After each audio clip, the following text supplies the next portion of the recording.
실질적인 효과가 있습니까? 예.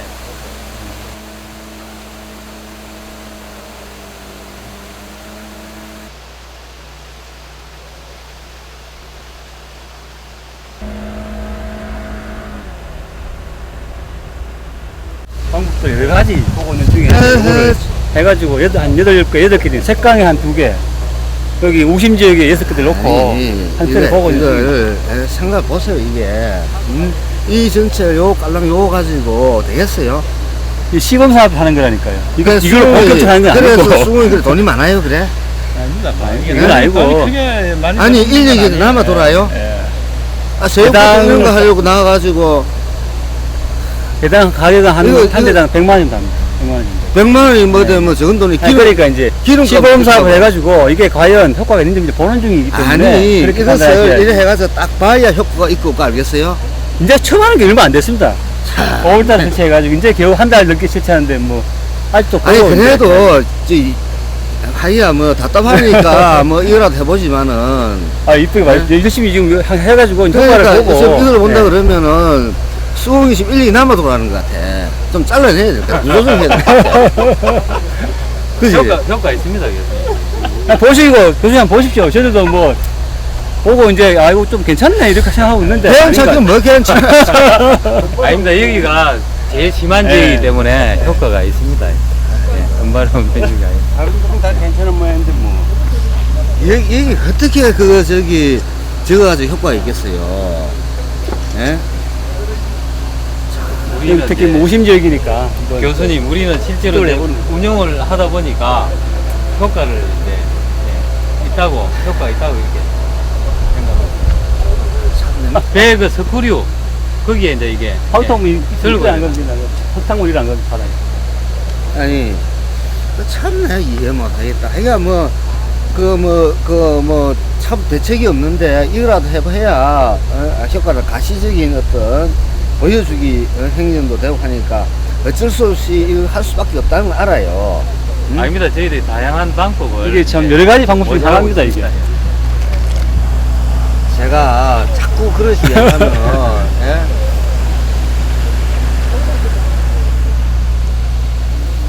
예? 우리가 뭐 1, 2년 보고 한 번도 봅니까? 딱 가면 알지 서로가. 예? 물론 이게 뭐 가시적 그럼 이게 실제 효과가 있어요. 녹조 자꾸 피니까 할 수 없이 누가 오면은 녹조 피는데 이거라도 해야 뭐 좀 면피가 되는 거 아니에요? 하여튼 뭐 뭔지 하여튼 예? 해보려고 시도 중이 있으니까. 그러니까 해보려고 시도하는데 제일 중요한 건 하나도 생각도 안 하고 숨은 넘으면 다 끝나는 일을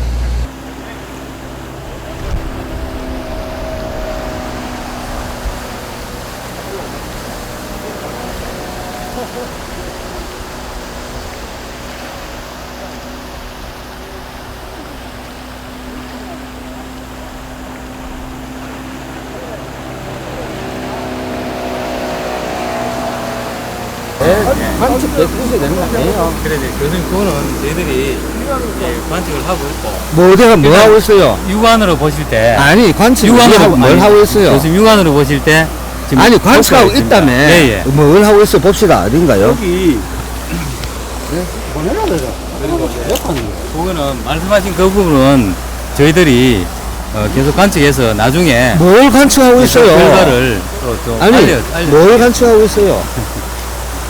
예? 지금 우선 보시면 네. 육안으로 이게 아니 뭘 예. 관측하고 있어요? 물건으로 치면 지금 뭐 조류가 없어져요? 아니 일단 육안상으로 지금 아니 없어져요. 어떤 게 말입니까? 저래 하면 조류가 없어져요? 제가 예. 목숨 거는데 예. 저래 가지고 조류를 만약에 1% 10%만 줄인다 그러면은 내 다시 얘기 안 해. 1%만 줄인다 그러. 그 택도 없는 걸 하고 왔냐면 진짜. 그래서 이게 수공이 지금 쓸데없는 인력이 너무 많은 거예요 이게. 이걸 한다고 앉지 않습니까? 그리고 돈도 너 한 달에 뭐 얼마 준다고요?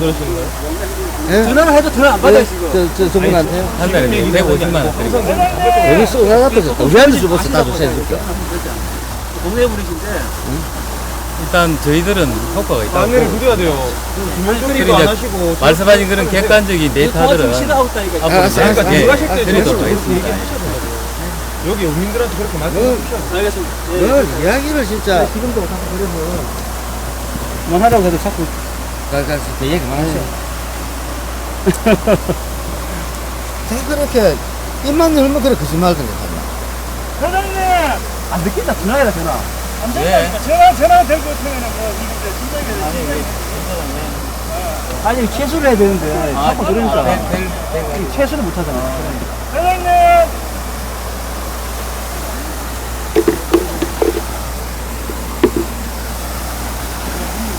사장님!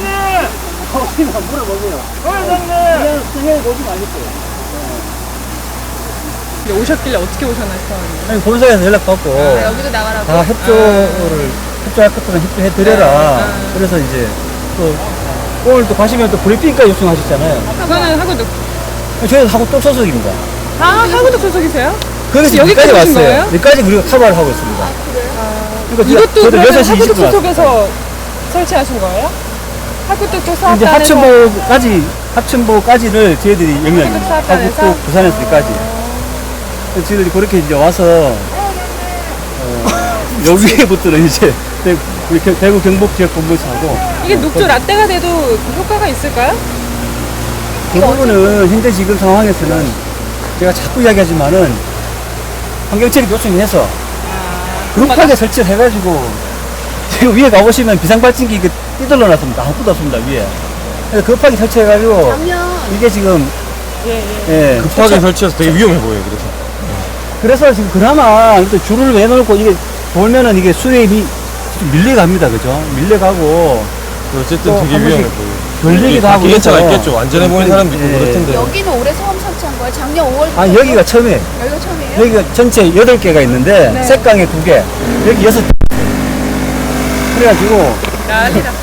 정말 여기 난리다. 관리하고 있고 저희들한테 이게 요청해서 제가 여쭙는 거는 예, 예. 이거 설치 전이랑 설치 네, 후에 예, 그 예. 지점에 예. 대한 그 데이터가 그 있냐고. 지점에 대해서는 뭐 말씀하신 것처럼 뭐 필요하다면 하겠습니다만은 우리도 이제 그러니까 그 계획은 없는 거죠. 를 위해서 전후 비교 네. 계획은 없는 거죠. 하겠습니다.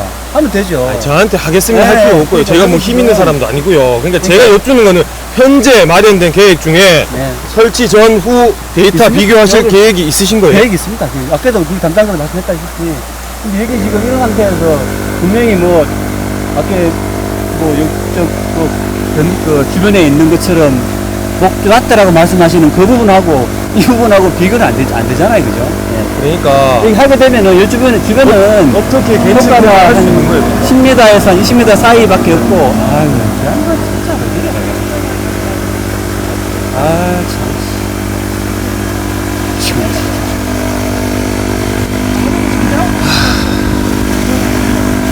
참 옛날에 사대강 사업 시작할 무렵에 그 모 대학 교수가 배 스큐를 돌리면은 산소가 공급돼서 수질이 개선된다라는 생각이 번뜩 들었는데 이것은 임시 방편적이거든요.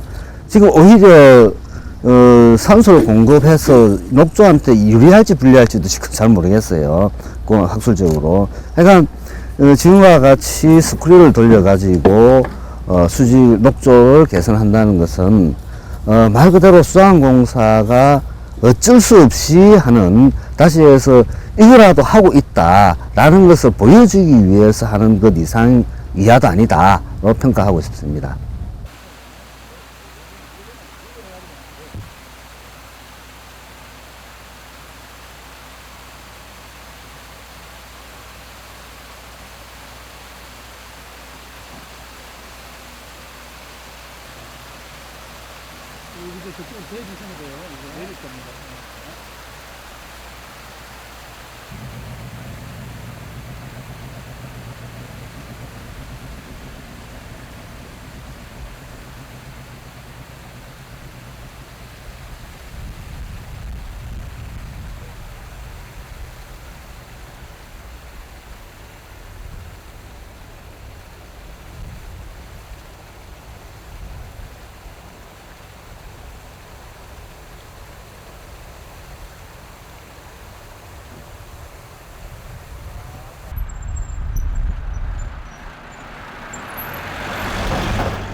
저쪽에 요 가운데 쪽에서 깊은데 재심 알겠습니다. 해가지고 예, 거기 우리 그 저기 우리 샘플링하는 데 있잖아요. 샘플링하는 지점으로 빨리 가죠. 예.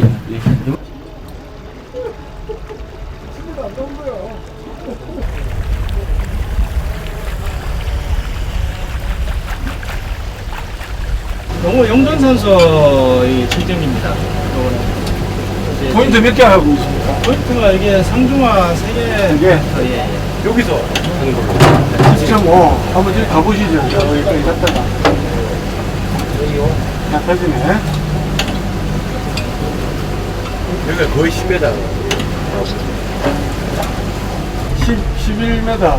이 정도에 보이죠? 12m 넘네. 여기 소수리 앞인데 예, 맞습니다. 예. 저쪽 가야지. 네, 저쪽으로 가야겠네. 소수리 앞이죠. 예. 지금 소수리 하고 있습니까? 예, 가동 지금? 하고 있습니다. 지금 가동하고 있을 겁니다. 지금. 지금 그러면 예, 예. 소수리 앞쪽은 별로 안 나와. 유속이 있겠네. 예.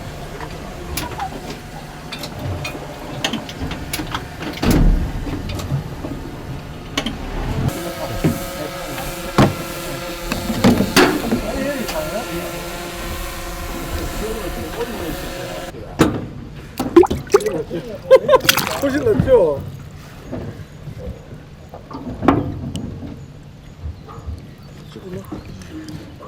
이게 지금 몇 미터 정도 나가나요? 지금 9m 내려갔어. 어? 9m 내려갔어. 9m 좀 더 내려봐. 이게 아까 11m는 되는 것 같아. 11.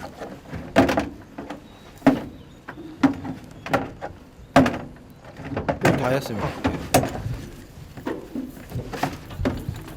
때려.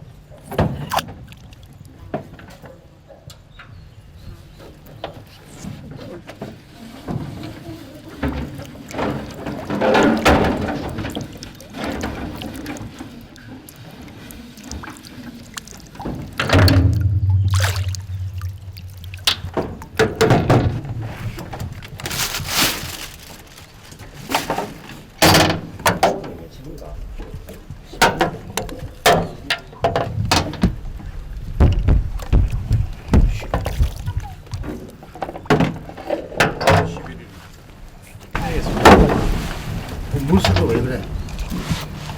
바닥 바로 위거든. 바닥 바로 위. 지금 바닥 같은 거 마이너스 10m야? 지금 마이너스 11m. 11m. 11m 정도. 뻘인데. 예. 뭐야? 거의 무상수입니다. 거의 무상수. 저쪽에 위에서도 9m, 수심 9m 정도 이거 더 가니까 내려가네? 예, 0.4 정도 나왔거든요. 온도도 낮네. 20.7m. 온도는 20.7. 20.7 정도 되고. 기온은 0. 제 생각에 0.3까지 떨어지겠네. 그러면 무산소. 무산소로 가야 돼. 무산소로 가야 돼. 그러면 저서생물은 없다고 봐야 돼. 없죠. 영점 상가야 돼. 영이 안 났어, 다행히. 응?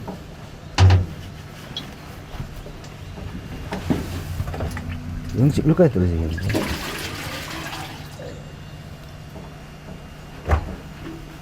박 선장님, 제가 하나 좀 공 하나 주시면 합니다.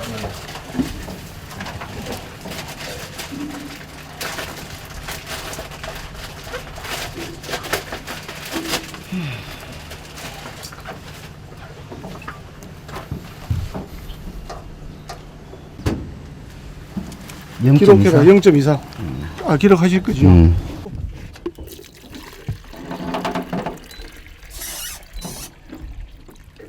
오케이.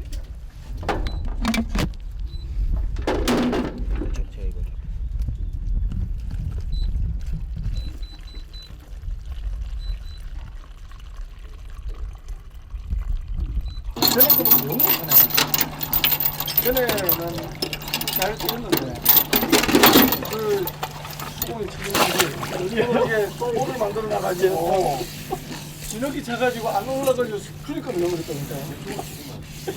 예, 야 기울이 기울어졌어. 9m 되게. 근데 이제 문제는 이게 새로 했는데 전에보다 성능이 못해요. 근데 저도 이제 제가 이게 해볼 수 있게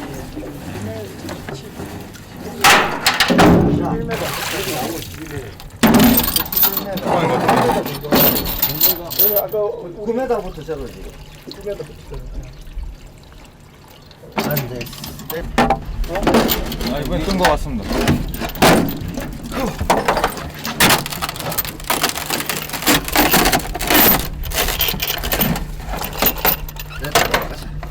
갑시다.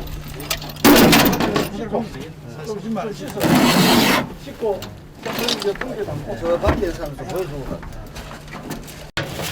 그리고 안에도 숨을 때 거기는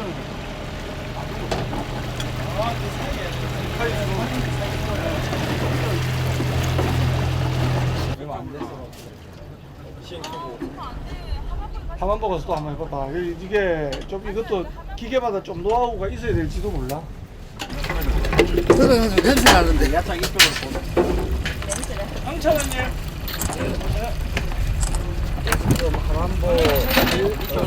가만보 상류. 지궁상 냄새가 납니다 지금.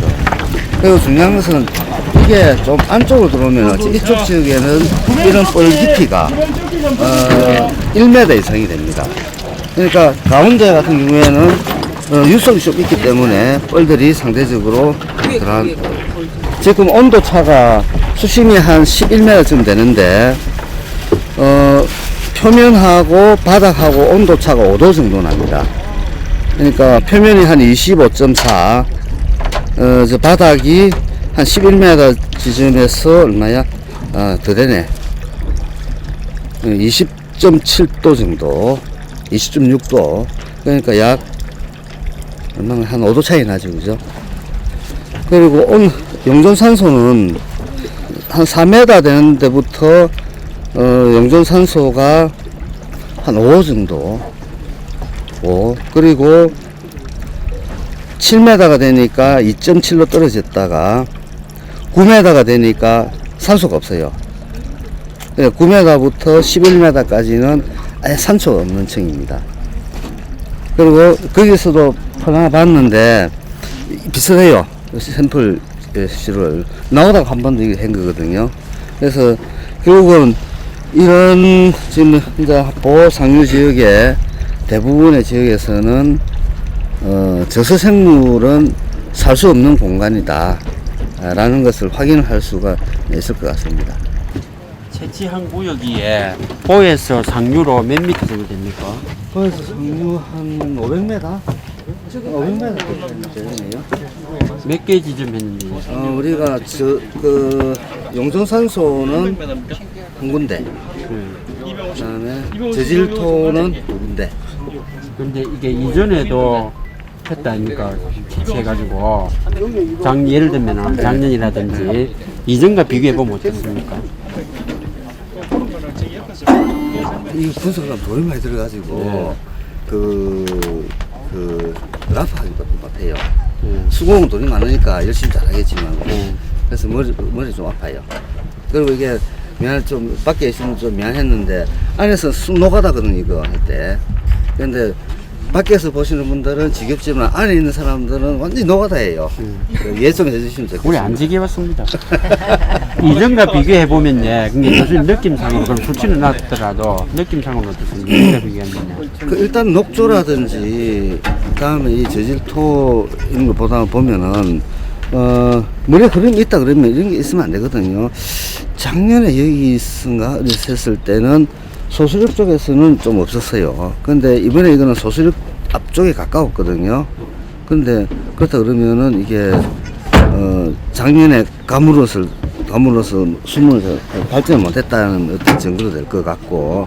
근데 이것들이 문제는 해마다 이런 퇴적층들이 더 두꺼워진다는 겁니다. 그래서 지금 우리가 서 있는 이쪽은 1m, 2m 퇴적이 되어 있습니다. 요런, 그러니까 썩은 흙들이 한 2m 정도, 2m 최대, 그만큼 쌓여져 있거든요. 최대 2m야. 최대 2m. 제가 강정봉각 확인을 했어요. 실전. 이게 눌렸는데, 눌렸는데, 이게 뭐, 작덩이가 들어가질 않았었어요. 그러니까 쑥 들어가가지고, 언제, 어디까지 들어갈지를 몰랐었어요. 근데 그것을 관측하려고 그러면은, 오거 같은 거 가지고 해야 되는데, 그건 또 다른 노가다가 돼가지고 그러니까 퇴적이 보상류 지역은 여기뿐만 아니라 다른 지역에서도 퇴적토의 어떤 그러니까 썩은 오니토죠. 오니토가 지속적으로 퇴적되고 있다. 지하 수위 상승에 의해서 주변 농지가 침수될 가능성이 있어서 주민들이 그 부분에 대한 대책 활동을 하면서 그 합천보 반대 운동을 진행했었습니다. 거기 대책위원회 사무국장을 맡으셨던 전정희 국장님이 사실 그동안 저희가 4대강 사업 이후에도 끊임없이 조사단이 오면 점심 식사나 그리고 현장에 함께 하셨던 분이거든요. 근데 그분이 지난 4월 달에 돌아가셨다는 소식을 사실 뒤늦게 저희가 접했습니다. 그래서 늦었지만은 그분의 오늘 이 자리에서 잠깐이나마 그분의 뜻을 좀 기리고 그리고 또 그분의 뜻을 이후에도 우리가 지속적으로 우리가 받아 안는다라는 이러한 지지에 뜻을 좀 기리는 식을 간단하게 좀 하는데요.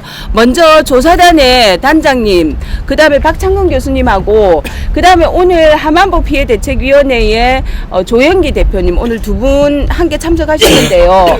많은 분들이 사실 그분을 기억하고 있습니다. 하지만 시간 관계상 많은 분들 말씀은 좀 듣기 어렵고 그리고 각상수 스님 말씀도 함께 들었으면 좋겠는데 시간 관계상 죄송하지만 그러게.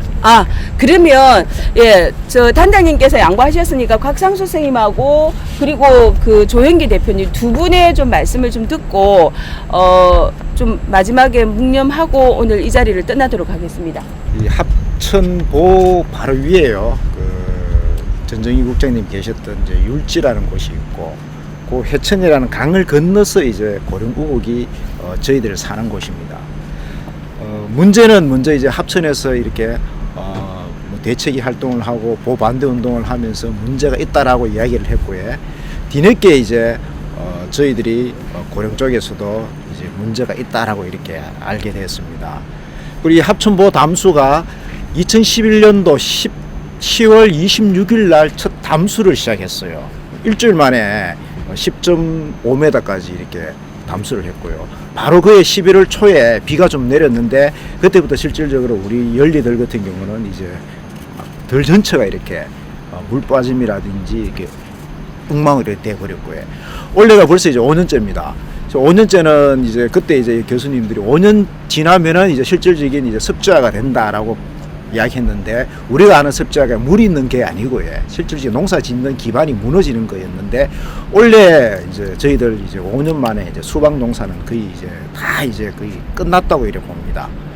보기보다는 이쪽에서도 정국장님이 계시는 합천 쪽에서도 양파라든지 이렇게 마늘이 엄청나게 이제 섭에 취약한 그런 게 막 노출이 됐어요. 그래서 예전에는 한 3번 정도 농약 살포를 했는데 올해는 뭐 10번 이상을 농약을 뿌려도 이게 양파 같은 경우는 막 말 바르고 이런 게 다반사로 일어나고 있고요. 그러니까 전체적으로 이렇게 많이 취약하고 근데 그런 이제 중심에서 이렇게 문제점을 제기했던 분이 전 국장님이었고요. 전 국장님은 양파 농사를 하기 때문에 이런 일이 일어난다라고 미리 말씀을 하셨던 것 같습니다. 하여튼 제 입장에서는 우리 이런 게 없다면 저희들이 이제 강을 나눠놓고 이쪽 저쪽에 살면서 서로 어떻게 보면 모를 수도 있지만 뭐 크게 걱정 없이 뭐 농사만 이렇게 지었고 이렇게 살 수 있었는데 괜히 이제 이런 뭐 보호 하나 때문에 농사는 농사대로 힘들고 또 뭐 비가 온다든지 또 눈 돌리면은 이 보호 걱정해야 되고요.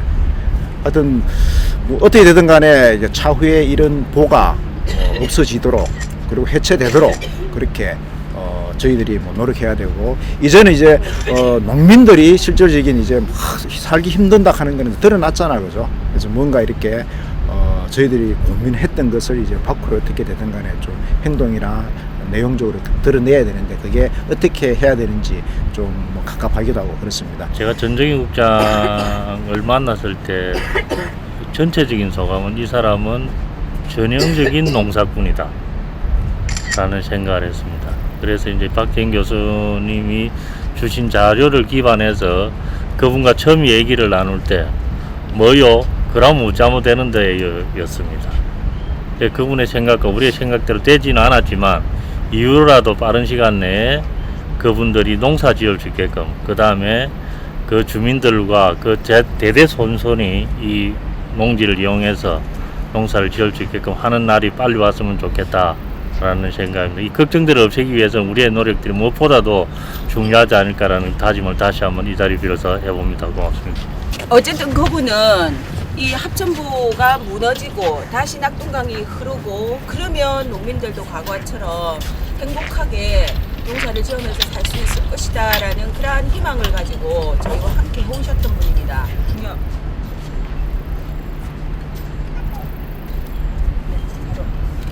네, 자 여기서 마치도록 하고 다시 함안보의 12시에 기자들하고 만나기로 돼 있어서 그쪽으로 가도록 하겠습니다. 수고하셨습니다. 하시죠. 네. 가보세요.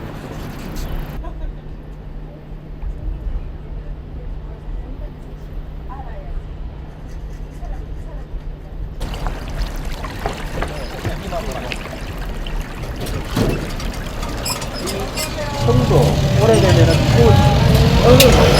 지금 이 풀면은 1m 이상 올 거예요. 합천부 하만부 비교해서 얘기해 주셔도 될 것 같고. 함안보나 합천보나 저기 보에 의한 영향은 거의 비슷하게 나타나는 것 같습니다. 가장 대표적인 것은 수심이 한 8, 9m쯤 되면은 무산소층이 되는 것 같아요. 그리고 함안보나 합천보나 11m 수심까지는 전부 무산소층으로 나타나고, 그리고 여기에 지금 바닥에 있는 뻘들을 우리가 채취를 했는데 이게 시궁창 냄새가 나고 있습니다. 근데 이 시궁창 냄새가 난다는 것은 이미 여기에는 그 강바닥에는 산소가 없는 층에서 이런 형태가 됐다는 것은 어떤 형태의 생물도 살 수가 없다라는 것을 우리가 알 수가 있습니다.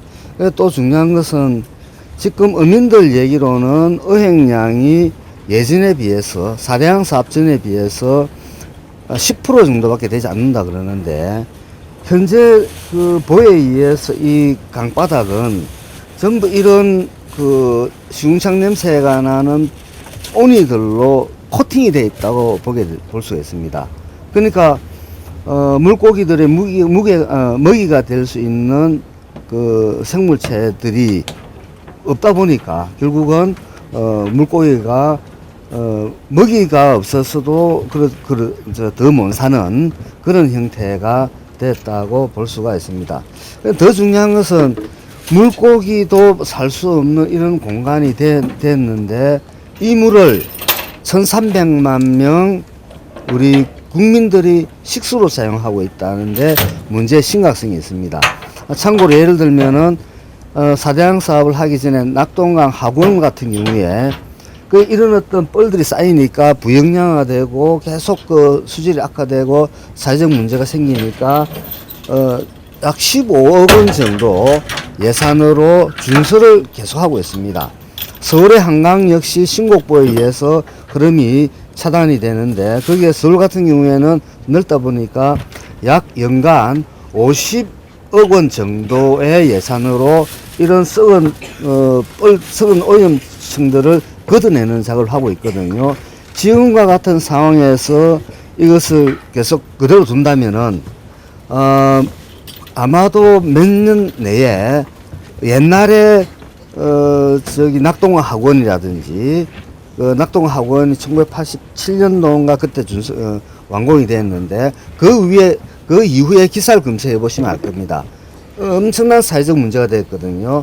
한강도 마찬가지, 신곡보가 1987년도 정도 준수됐는데 결국은 노량진 하도 오염이 되니까 노량진 수원지가 그 당시 시수장이 폐쇄가 되는 그런 어떤 심각한 상황이 도래했다고 볼 수 있습니다. 지금도 녹조, 그다음에 이런 어떤 오염물질 퇴적, 그래서 식수원에 상당히 문제가 있습니다만은 앞으로는 더 심각한 식수원 오염 문제가 될 것이라고 보고 있습니다.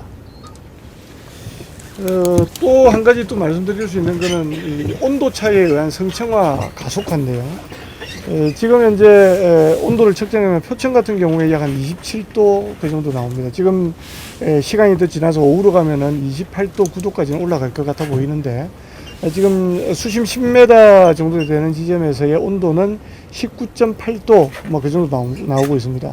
바꿔 얘기하면은 상층과 하층의 온도차가 거의 10도에 육박하는 정도의 온도차를 보이고 있다라는 게 지금 이 상황의 심각성을 이야기하고 있는 부분들입니다. 온도차가 나면은 밀도차에 의해서 물이 섞이지가 않는 거거든요. 그러면은 결국에 표층에 있는 산소가 아래쪽으로 공급되어져야 아래 바닥에 살고 있는 이 저서생물들이 그 산소를 먹고 살아갈 수가 있는데 이 산소 공급이 안 되다 보니까 무산소 상태가 돼버리다 보니까 결국에 그 저서생물들이 살아갈 수 없는 상황이 돼버린다라는 거죠. 그리고 이게 유속이 늦어지니까 물 속에 있는 부유물질들, 아주 작은 부유물질들이 다 이제 오염원들을 안고 가라앉아 있는 그런 상황이 됩니다. 그러다 보니까 물은 섞이지 않고 오염원은 계속해서 공급이 되고 그 다음에 산소도 공급되지도 않고 그러다 보니까 바닥은 계속해서 형규화되어서 썩어 나가고 이게 계속해서 지금 악순환되고 있는 거 아니냐 하는 그런 생각이 듭니다. 지금 현재 그 낙동강에서의 그 내수면 어업 하시는 분들의 얘기가 거의 한 10분의 1밖에 잡히지 않는다라고 하는데 그러한 것에 이러한 현상들이 일조하는 거 아니냐는 생각이 듭니다. 첫 번째는 물고기들이 살아가는 적정한 산소량, 용존 산소량 자체가 낮은 그런 부분들이 있고요. 그 다음에 두 번째는 온도차에 의해 가지고 성층화되면서 물이 섞이지가 않고 그러다 보니까 먹이가 없어지고 또 물이 흐르지 않고 수심이 급격하게 깊어지다 보니까 서식처의 문제도 생기고 이러한 것들이 복합적으로 작용하는 거 아니냐 그런 생각이 듭니다. 특히 이제 녹조 문제 때문에 녹조가 피면 지금 이제 표면은 산소량은 급격하게 또 올라갑니다. 지금 저희가 측정해 보니까 위에 층에서의 산소량은 8 이상을 보이고 있습니다. 그러니까 10, 11 뭐 이렇게 올라가고 있거든요. 근데 층 조금만 내려가면은 6에서 5 이렇게 떨어지게 되고 좀 더 내려가면은 4, 3으로 떨어지면서 제로가 돼 버리거든요. 이런 어떤 표층과 아래층에서의 용존산소의 차이는 물고기한테 엄청나게 큰 이 쇼크를 주는 그런 생태 환경입니다. 그래서 이러한 것들이 복합적으로 물고기 서식에 매우 안 좋은 상황이 되어지고 있다. 그래서 어민들의 이야기들이 실제로 어민들은 물고기 잡아보고 이제 그거 가지고 이야기하지만은 충분히 그럴 수 있다라는 그런 생각이 듭니다. 이상입니다. 예. 이런 보호가 이런 식으로 계속 갈 때 예. 어떻게 예상이 좀 되십니까? 이러한 현상이 더 심화될 겁니다. 아까 이게 지금 바닥에서 떠온 건데 아까 박 교수님께서 지금 바닥이 전체적으로 코팅이 됐다고 이야기를 하셨는데 코팅되어 있습니다. 부분적으로 어느 정도의 두께냐의 차이 문제거든요. 지금 이쪽 이런 내척 수로에서 보면은 1m 이상 거의 2m에 육박하는 정도로 벌써 코팅이 되어 있고 특히 저희가는 이제 가장 깊은 곳, 유속이 빠른 곳 이런 곳을 찾아갔었는데 그런 곳에서도 10cm에서 거의 한 40cm 정도의 분포를 보이고 있습니다. 따라서 이쪽 지역에 지금 현재도 상당히 많은 이 오니토가 쌓여져 있는데 이게 유지가 되면은 훨씬 더 강화될 것이다라는 거죠.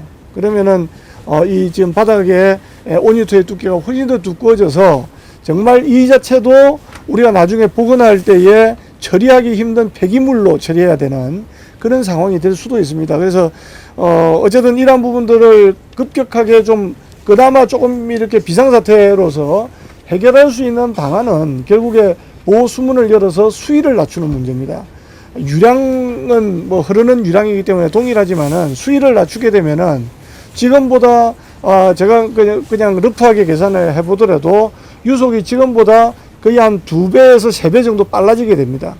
수심이 얕아지게 되면은 물이 섞일 수 있는 가능성이 높아지기 때문에 성층 현상도 줄어드는 거죠. 그러면은 결국에 바닥에 산소가 공급됨으로써 바닥도 살아날 수 있는 그런 상황이 될 수 있다. 그래서 이 수문을 연다라는 것은 유속만 빨리 하는 것이 아니라 지금 현재 발생하고 있는 성층 문제, 용존 산소량 문제, 뭐 이러한 모든 부분들을 지금 그 긴급하게 응급 조치할 수 있는 상황이지 않느냐.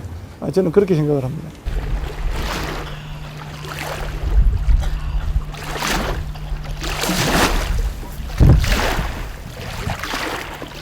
땀물 다 흡수합니다. 그러고 저 뭡니까 웅어 다 올라요. 숭어 올라오죠. 까치보 제가 까치보 가고 많이 잡았거든요. 까치보 그 다 잡았거든요. 그 도다리도 올라오고 그 생태계가 그만 건강했어요. 저기도 올라오고 전부 다 올라서. 근데 지금은 그 어종이 멸종돼버거든요.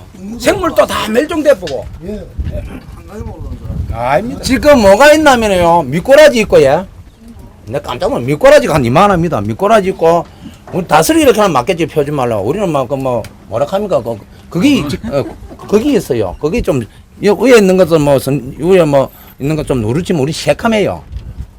예, 새카면 커요. 하나만 까놓으면 저건 2개, 3개만큼 커요. 거기 지금 엄청 많이 있어요. 어디? 예.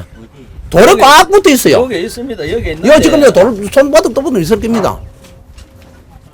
그거는 아주 그 제일 먼저는 수중 촬영이 돼야만이 가능하다는 것입니다.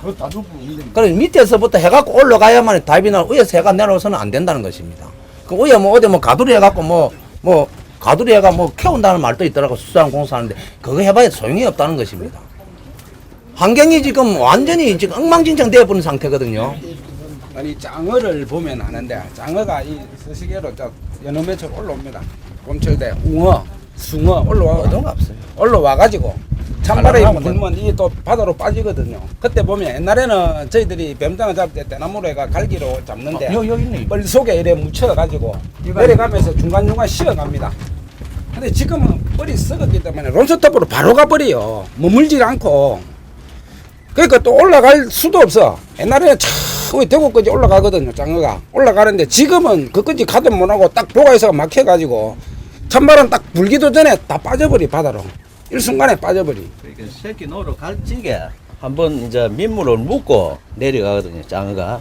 그때 되면 이제 전부 다 그 장어는 그거는 내 생각에는 전부 다 본 바닥에 있는 장어가 아니고 해수에서 올라가지고 민물을 한번 묻고 시기가 돼 찬바람이 서리가 끼려면 다번 내려가 버립니다. 새끼 노로 가는 거지 그때는. 그때 싹 다 내려갑니다. 요 본바다에 있는 장어는 또 있고. 그렇게 있는데 그런 게 이제 아무것도 없다는 거예요. 그게 다 우리가 이제 또 그 시기에 되면 몇 월 달에서 몇 월 달에는 이걸 잡아야 된다. 는 그런 시기가 있거든요. 그러면 봄에는 2월 달, 3월 달에 뭘 잡고 4월 달, 5월 달에 그럼 웅어를 잡고 겨울 되면 잉어, 붕어를 잡고 그 시기가 전부 다 있습니다. 있는데 이제 그 시기도 없어져 버리고 고기도 없어져 버리니까 이렇게 되는 거지. 민물에 참깨는 민물에 사는 건 아닙니다. 그 사람끼리는 내려게 해수에 갔다 다시 올라옵니다. 치어가 올라오는 것입니다. 그거 정확하게 알고 계셔야 됩니다. 보에서 오메가 3 나오는 게 뭐 있습니까? 예. 부산일보 요번에 그 신문 난데 보니까 상주보에서 정부에서 물이 좋아졌다고 그렇게 선전하려고 그렇게 낸가 모르겠는데 뭐를 채취해가지고 강에서 오메가 3가 그렇게 많이 나온다고 부산일보에 나왔어요. 내가 미쳤놈 아이가 이래서. 위에서 촬영하게 되면 안 된다는 이유가 밑에가 썩었는데 위에는 더 썩는다는 것이 흐름이 없으니까. 그거 딱 집에 상주보에 안에서 거기 이제 생산이 되니까 오메가 3가 이제 엄청 많이 나온다는 거지. 미네랄에서 떠가지고 만든다고 그래 하더라고. 대학 개수던가 그걸 그렇게 이야기를 내놨어. 이거 말도 안 되는 소리. 썩은 물에 무슨 오메가 3가 나올 게 우리가 생각해도 되는 말을 해야 될 거 아닙니까? 위에 촬영해 나 한번 방송 본 건 있습니다. 배선 깔아앉아가 그거는 본 건 있습니다. 근데 하고뚝 촬영에 한 번도 나온 건 없었거든요. 제일 못도가 하고뚝을 촬영해야 됩니다. 낙동강에는 먹이 사슬이 없기 때문에 먹이 사슬이 다 없어졌기 때문에 우리가 팔 수 있는 고기 이거 말고 외래 어종도 지금 얼마 안 가면 먹이가 없어요. 그렇기 때문에 낙동강에는 생물이라는 자체가 다 죽어버립니다. 세계적으로 있어야 되는 요번에 건물가 없다는 것입니다. 큰 놈이선 작은 작년도에 우리가 집회를 2번 했는데 집회 2번 하기 전에 고기가 내가 이 낙동강에 근 60년 이래 가까이 하고 있는데 고기가 그래 대대적으로 죽어본 일은 한 번도 없었어요. 작년 6월 달 되기 전에 한번 죽고 8월 달에 한번 죽고 그래 죽고 난 뒤에도 다는 안 죽었다 입니다. 그래가 그 다음에 가을 찬바람 나기 전에 새우가 조금 있어가지고 부분적으로 안 들어가는 데는 안 들어가고 가스가 여름에 올라오는 땅 이런 데는 새우가 안 들어가고 그리고 통발에 새우가 들어가 그 새우를 입갑을 해가 장어를 잡았거든요. 그런데 올게 마찬가지에서 그물 그거 하기 난 뒤에 새우가 우리가 몰랐어요. 그때는 그물을 전체 안 깔아가지고 가에 돌을 들치니까 새우가 빨갛게 다 죽어버렸어요. 전체적으로. 그러고 나서는 지금 통발을 아무리 많이 놔도 입값이 안 나오거든요. 그 지금 잉어, 붕어 이것도 낱말이 있는 거는 아주 큰 거.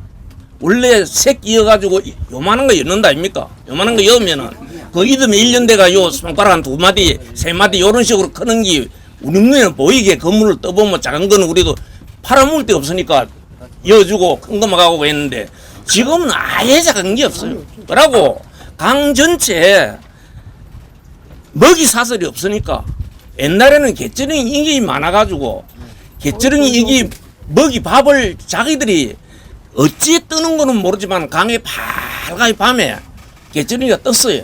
뜨면 짱하고 이런 것들이 그걸 잡아먹고 한 달 가라가면 먹이를 안 먹어요. 올라가지 먹고는 막 그 이튿날 고기를 잡은 고기를 볼록볼록 먹은 걸 잡아 갖다 놓으면 다 죽었어요. 그래요. 산소 공급을 미처 못 돼가지고 아무 거를 해도 어민들이 먹고 살 길은 없습니다. 지금 고기가 살 수가 없으니까 딴 데서 안동댐에서 고기를 몇백 건 사가고 담가고 있어. 요 건물을 치놓고 담그면 며칠 안 가 다 죽어버립니다. 먹을 게 있어야 살죠. 2년간 우리가 휴업 준설한다 해갖고 2년간 휴업을 했어요. 그런데 받은 돈이 6천억, 저거가 통계, 우리 어민 피해가 6천억 국회조사에서 6천억 통계청으로 자료를 받아 6천억 손실을 받는데 우리 내수면 낙동강에 들은 돈이 63억 보상받았어요, 우리가. 그 550명 나누기 하니까 한 400만 원 돈 조금 넘더라고. 하루 10,000원도 안 칩니다. 2년간 이거 계산하니까 365일 아닙니까? 1년에 450만 원 받았으면 그거 하루에 10,000원도 안 치는 그런 용역이 어디 있습니까? 용역이. 그렇죠. 제대로 된 보상을 받자 이거지. 그걸 밝히고 싶어. 그러니까 국립대 교수가 용역을 할 때 국가로부터 압력을 엄청 받거든요. 자기 모가지 안 되려고. 그러니까 국립대 교수가 용역을 한 게 똑바로 했겠는겨. 누구 할 때 내가 많이 따라다녔습니다. 많이 같이 다니고 저 함안보까지 내가 며칠도 왔다 갔다 해가면서 했는데 그 성의 교수가 하는 말씀이 첫째 강가에 수초 이게 전에는 꽉 많이 있었는데 지금은 반 이상이 없다 이거지. 깊이 6m라고 깊이를 쭉 파놔놓은 게 그러니 고기가 난이 산란을 했을 때 알이 붙을 데가 없다 이거. 자기들이 그런 이야기를 하기 전에 우리는 이제 어릴 때부터 어업을 하고 고기를 잡아먹고 살았으니까 이 전에는 고기가 이 산란을 시게 할 때는 배를 옆에 대놓고 있으면 사람이 잉어 덩어리 손을 대도 가만히 있어요. 그거라도 산란을 저끼리 하고 이랬다고. 막 알을 싸붙이면 쑥놈이 정액을 싸고 막 이랬는데 지금 그러고 나서는 지금 뭐 산란하라는 거는 못 봐요.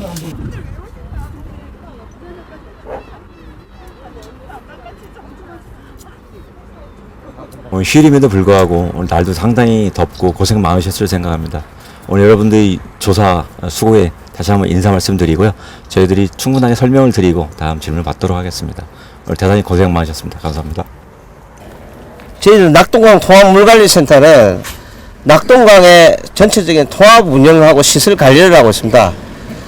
낙동강은 크게 저희들이 약 한 500km가 돼서 크게 낙동강이 이제 연장이 긴 덕분에 다른 수계와 달리 그 대구 쪽을 중심으로 해서 상류 쪽에는 낙동강 중부센터, 물관리센터가 가고 있고 경남 이하 하구뚝을 포함해서 저기를 낙동강 통합물관리센터가 저희들이 시설 관리를 하고 있습니다.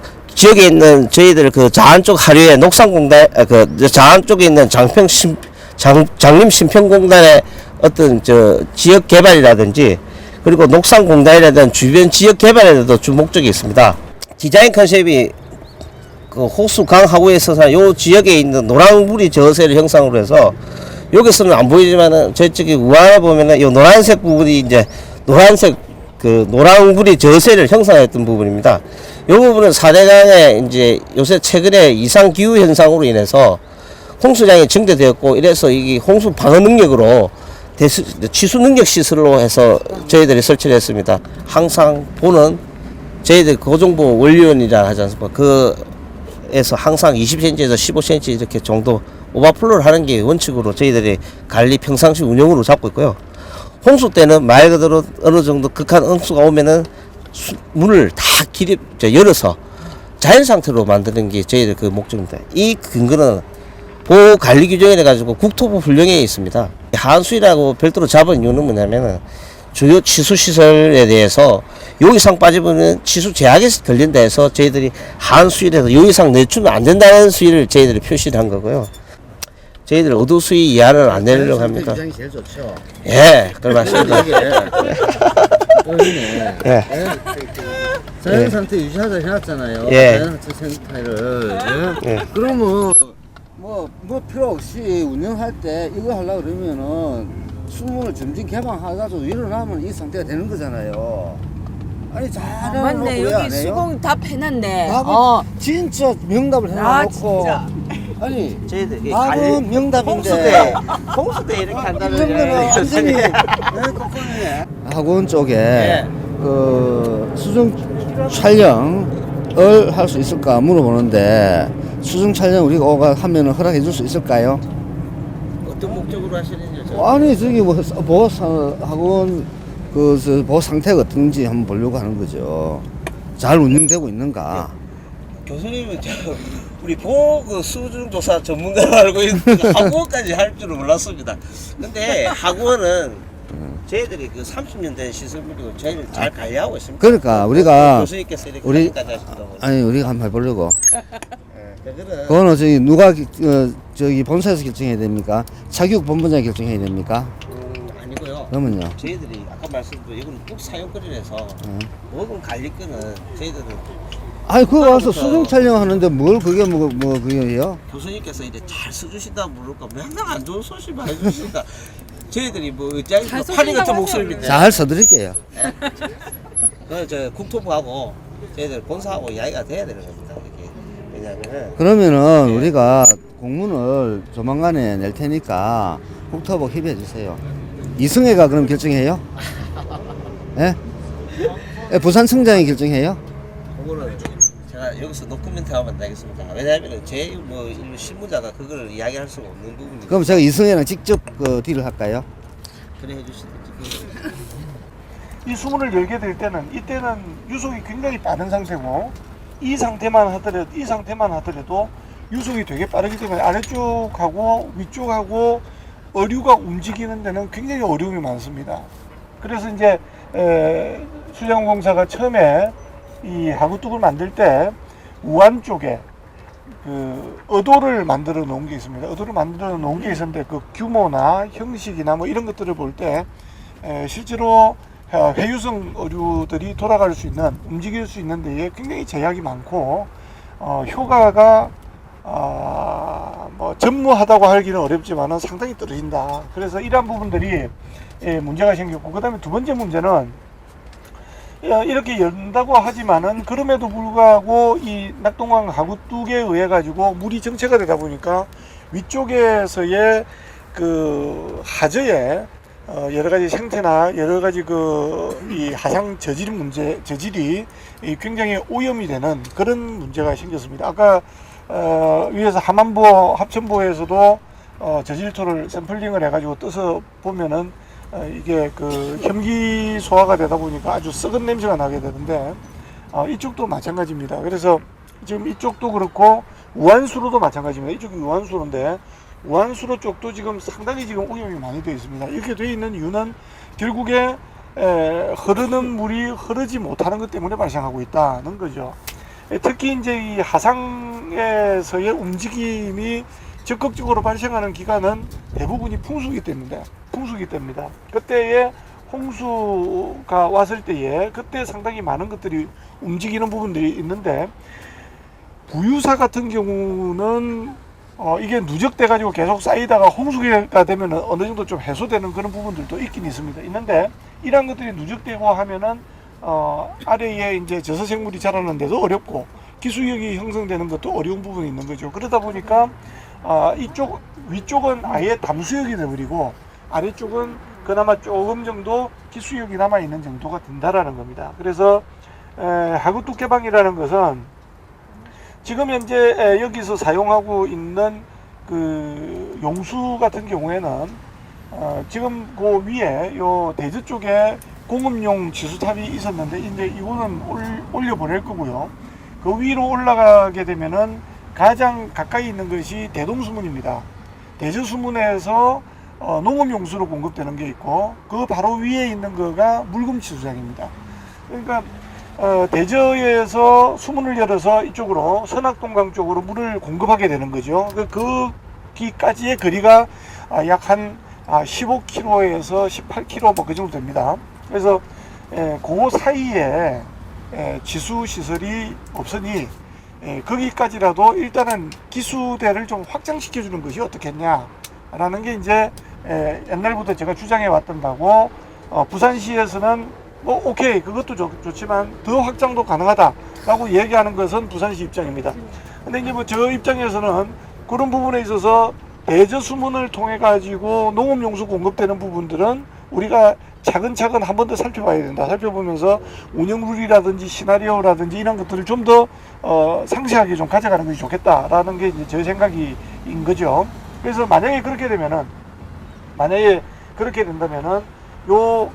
여기에만 기수역이 형성되는 것이 아니라 이 기수역이 여기에서 여기까지 확장이 됩니다. 그래서 지금 현재 아래쪽에만 조금 남아있던 이 부분들을 확장시킴으로써 실제로 기수역에서의 서식 생태 공간으로서 서식처로서의 공간이 매우 확장되어질 것이고 또 기수대에 사는 여러 생물들 특히 낙동강에 많았던 낙동강 제첩이 돌아온다든지 하는 그런 부분들도 우리가 충분히 기대할 수 있는 부분들입니다. 그래서 물금까지 충분히 올라가게 되는 그런 문제가 생기기도 하기 때문에 그러한 부분들에 대한 의미들도 없는 것은 아닙니다. 하지만 그 외의 시간들에 있어서는 여러 하천이 열려 있는 것보다는 못하다는 겁니다. 인간이 아무리 잘 만든다 하더라도 그 의도를 자연이 가지고 있는 하도를 따라갈 수는 없습니다. 그래서 그러한 부분들을 통해서 우리가 좀 더 그거의 회유성 어유나 이런 것들이 돌아올 수 있는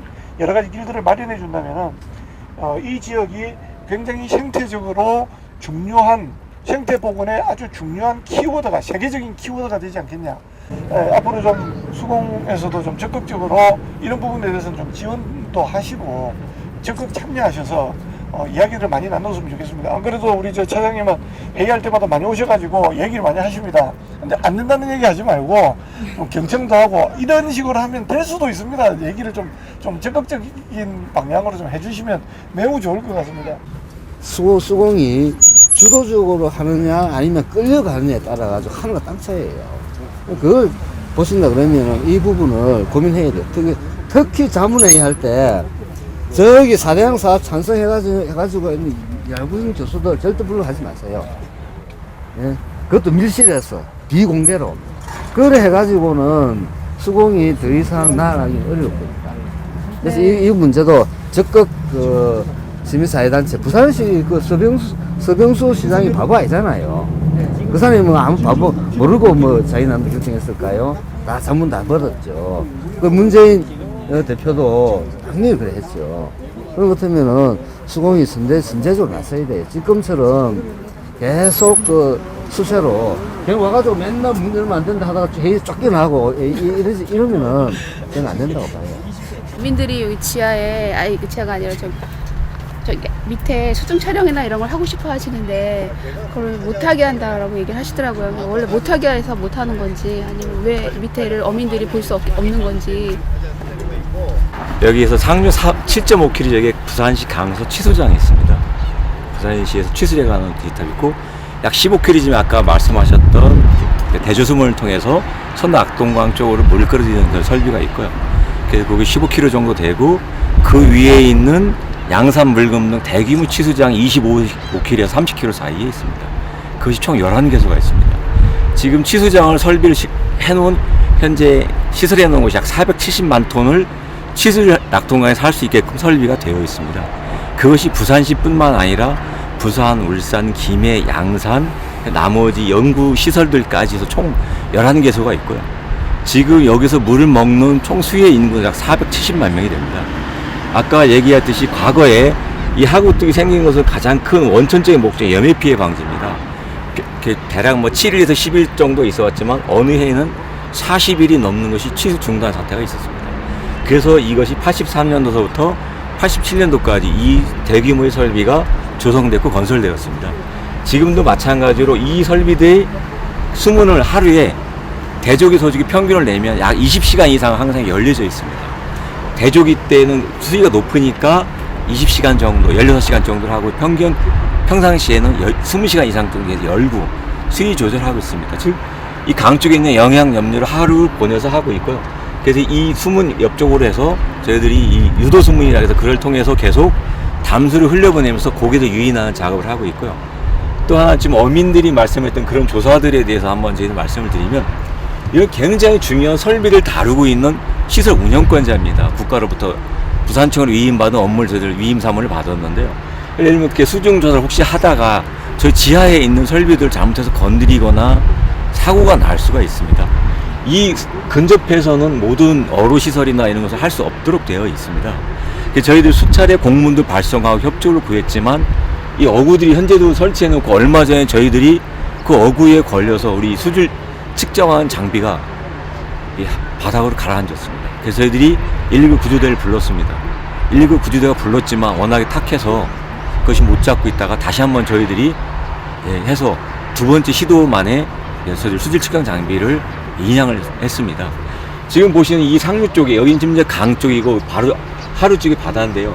이 양쪽의 사이드에서는 저희 수문을 설비를 보호하기 위해서 어떤 선박들이 부딪히거나 하면서 수문에 녹이 생긴다거나 설비 전체 찌그러진다면 국가 재난에 가까운 사태가 발생했기 때문에 저희들이 접근을 하면 접근 금지 센서를 통해서 방송에 나오고 라이트가 켜지고 경고 방송 청룡까지 동원이 되지만 실제 어민들이 그걸 잘 지켜지지는 않습니다. 그런 형편이 있고요. 그런데 예를 들어서 그런 수중 설비에 대해서 조사를 만약 하다가 그런 만약의 사태들이 발생될 수도 있기 때문에 관리자들인 저희들이 매년 정기적으로 그런 시설물 수중 조사뿐만 아니라 각 수신별 측정이나 이런 것들 전부 다 하고 있습니다. 그래서 그런 것들을 대외적인 자료로 연보를 발생해서 충분히 하고 있기 때문에 그런 것들에 대해서는 와서 어떤 자료를 요청하시면 저희들이 설명을 드리거나 자료를 공개하도록 하겠습니다. 수안공사한테만 좀 유리한 민원만 다 받고 나머지 민원은 별의별 그 변명 다 해가지고 안 된다는 거잖아요. 우리가 뭐 볼 조사하면 이거만 해봤겠어요? 다 해봤는데 수안공사가 못 들어가게 했을 때 우리가 새벽에 들어가서 조사 다 하고 했는데 안전은 잠수부들이 더 잘 알아요. 예? 그래서 뭔 그렇게 국가 기밀이 있다고 그런 것을 이런 뭐 이상하게 뭐 위험하니 안 위험하니 그래서 그게 뭐 꽃단지에서 했는데 예? 그거보다 훨씬 더 심각한 사람들이 자기 그 생존권 걸리는 사람들이 요구하고 있는 거에 대해서는 눈을 돌리고 기껏 조금 뭐 그것도 민원이지만 그런 민원에만 그 생각을 그 아주 더 중요하게 여기고 그 자체가 수안공사가 보여주고 있는 현실이에요. 뭐 우리 당장님이 뭐 그렇다 했으면 못하겠지만은 그런 어떤 생각 자체를 계속 가지고 있는 이상은 우리 사회는 분명히 수안공사 해체 이야기를 할 겁니다. 그리고 그것도 모든 권한들을 다 쪼개든지 그거는 이제 앞으로 봐야 되겠지만은 뭐 수긍은 정하겠지만은 이런 어떤 형태로 내가 하고 싶은 일만 하고 그 내가 어떤 보고 싶은 데만 보고 이런 식으로 수안공사가 운영되는 것은 이거는 나중에 더 큰 역풍이 좀 있다고 봅니다. 그래서 저는 조금 전에 한 말씀은 개인적으로 심히 유감스럽다 생각드리고요.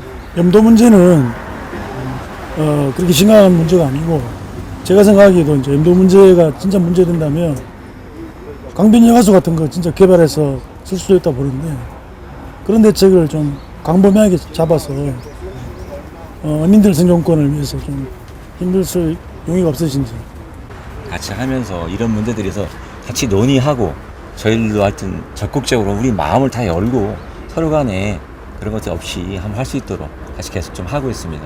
그래서 상류뿐만 아니라 하루 쪽도 같이 그런 협의체를 같이 다 기구를 만들어서 같이 논의를 하는 그런 자리를 만들었고 앞으로도 지속적으로 할 거고 6월 달에 제 2차 또 협의회를 실시할 예정으로 이제 1차 회의를 마친 상태고요. 그렇게 그런 문제들에서 같이 그 협의회 기구에 올려서 의지를 상정한 다음에 충분히 같이 논의해서 풀어나가도록 하겠습니다. 요 낙동강 학원 여기까지 오는데 다들 체력이 대단하십니다. 이런 어떤 체력 같으면은 제가 생각할 때 낙동강을 살리는데 충분한 동력이 되리라고 봅니다. 지금 우리 오늘 2박 3일 동안의 움직임이 시각에 따라서 좀 효과가 없을 것이라 생각하지만은 저희들은 그렇게 생각하지 않습니다. 이런 것 필요가 있다고 봅니다. 그러니까 저기 앞으로 우리가 그 시료들을 많이 채취했는데 이 시료들을 분석하고 그 결과를 가지고 국회에서 아마 기자회견을 할 겁니다.